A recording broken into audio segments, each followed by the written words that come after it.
Dahil Lunes ngayon, alam po natin naman ang galawan ng produktong petrolyo tuwing Martes. At ito na, kung kayo po ay may budget ngayong araw, magpakarga na po kayo dahil big time po ang taas presyo po ng mga produktong petrolyo. Sa diesel, inaasahan po aakyat po ng piso hanggang 1 peso 20 centavos kada litro.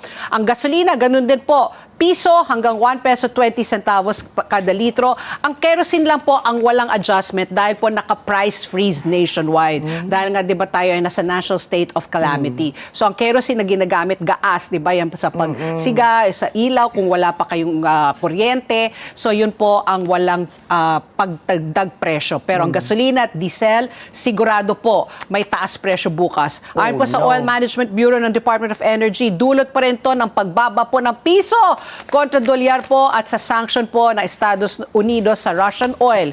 Nakadagdag pa ng US government shutdown, kaya tataas po ang demand nila. Pero parang nagkaayos na yung US shutdown, di ba? Parang nagkaayos na sila ni Donald Trump. So mula pa nung Enero, mahigit po sa 22 pesos ang inakyat na po ng presyo kada litro po ng diesel, habang po mahigit po sa 18 pesos naman po ang inakyat ng gasolina. Aray, ako diesel ako at saka gasolina, 22 pesos. Can you imagine ang tinaas? So, paano pa kayo yung mga drivers natin, yung mga jeepney drivers? Actually, mas more often nga yung diesel yung mas malaki yung pagtaas kesa sa gasolina.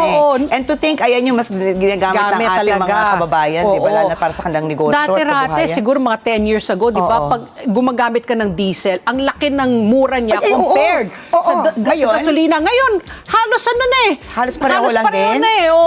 Parang ngayon, nasa 59 pesos ang diesel, ang gasolina halos ganun din, or 60 pesos. Slight na lang yung taas ng gasolina kumpara sa diesel.